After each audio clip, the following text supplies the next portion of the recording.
Bonjour à toutes et à tous et bienvenue dans cette nouvelle chronique de la Terre du Milieu. Et aujourd'hui nous ne sommes pas un jour comme les autres, puisque nous sommes le 25 mars 2017, jour de la Talking Reading Day. Alors pour ceux ou celles pour qui ce nom est inconnu, je mettrai bien sûr en description une vidéo explicative. Et en cette année 2017, le thème sera sur les poésies et les chants dans les œuvres de Tolkien. Mais attaquons-nous maintenant au véritable sujet de cette vidéo, la très répugnante Arachné. Aucune histoire ne rapporte comment Arachné vint là, fuyant la ruine, car peu de récits nous sont parvenus des années sombres. Mais elle était toujours là, et elle s'y trouvait déjà avant Sauron et avant la première pierre de Barad-dûr. Et elle ne servait personne d'autre qu'elle-même, buvant le sang des elfes et des hommes, bouffie et obèse, à force de songer sans fin à ses festins, tissant d'étoiles dans l'ombre, car tout être vivant était sa nourriture. Le Seigneur des Anneaux, livre 4, chapitre 9.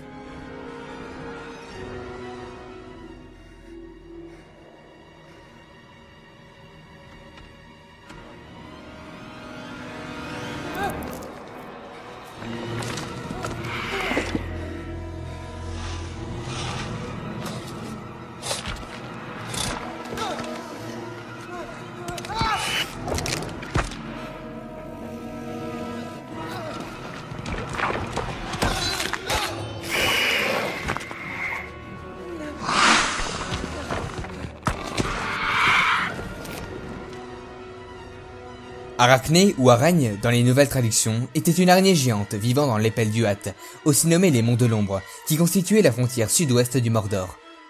Elle était décrite comme étant de grande stature, de couleur sombre, d'une forme hideuse et répugnante. Elle possédait de nombreux yeux, ainsi que de multiples cornes, derrière la tête, mais son arme la plus terrible était sans nul doute son venin, qu'elle utilisa à maintes reprises pour dévorer quiconque qui osait pénétrer dans son domaine.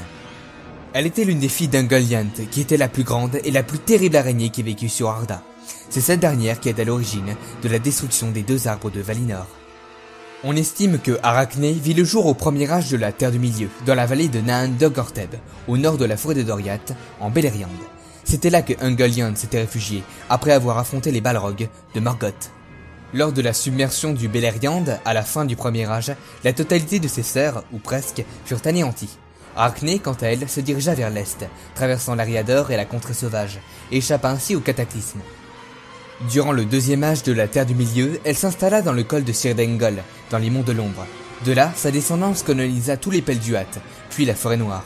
À la fin du troisième âge, sa descendance occupait une grande partie de la forêt, allant du royaume de Thranduil, au nord, jusque dans les cachots de Dol Guldur, au sud. Quand Sauron s'installa en Mordor, vers l'an 1000 du deuxième âge, il profita de la présence d'Arachné pour garder ses frontières. En effet, elle s'était installée dans l'un des seuls chemins qui permettait l'accès au Mordor. Elle jouait ainsi, sans le savoir, un rôle de gardien sur le col, car elle dévorait sans distinction de race quiconque pénétrait dans son antre. Sauron, qui possédait une certaine confiance en elle, alla même jusqu'à l'appeler sa chatte, bien qu'elle ne le reconnaissait pas en tant que maître, et à lui distribuer des prisonniers pour satisfaire son appétit. Au troisième âge, elle était décrite comme étant la dernière et l'ultime enfant d'Ungoliant encore en vie. Vers l'an 3000, elle captura Gollum, qui tentait de fuir le Mordor, mais le relâcha à condition que celui-ci lui apporte d'autres victimes. En 3019, il conduisit Frodon Sake et Sam Gamgee jusque dans son antre. Une fois dans le tunnel rempli de toiles, Arachné s'interposa entre Sam et son maître. Elle bondit alors sur Frodon tout en évitant Sam, qui portait la fiole de Galadriel. Sam tenta alors de rejoindre Frodon, mais il fut stoppé par Gollum, avec lequel il se battit. Aragne rattrapa Frodon, qu'elle piqua et enroula dans sa toile. Sam, qui s'était débarrassé de Gollum, revint et combattit l'araignée avec l'épée d'Ar. Il lui creva un œil, puis lui transperça le ventre. Aragne finit par battre en retraite, blessée devant la lumière d'Eärendil. On ne sait rien de ce qu'elle advint, car un passage du Seigneur des Anneaux peut prêter à confusion.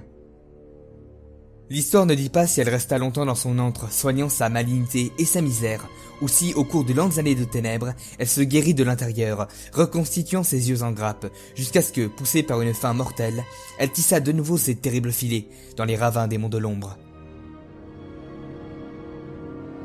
Dans les films, Peter Jackson explique que l'esthétique d'Arachné semble avoir été créée sur le modèle d'une araignée qu'il déteste, la Portele antipodiana, une araignée vivant en Nouvelle-Zélande et qui a pour habitude de creuser des trous. À cela vous rajoutez des effets 3D et un peu de fantastique et vous obtenez Aragne la Grande. Dans la scène d'affrontement avec Arachne, on peut remarquer une sorte de faux raccord, puisque Arachne paralyse Frodon après lui avoir planté son dard dans son ventre, alors qu'il portait sa cotte de mithril, contrairement au roman où Arachne paralyse Frodon au cou, évitant ainsi son armure. Voilà, cette chronique est désormais terminée. Si vous l'avez aimé, n'hésitez pas à la liker, à partager et à vous abonner. Moi je vous dis à très bientôt pour une vidéo assez spéciale. Salut à tous et joyeux Stalking Running Day.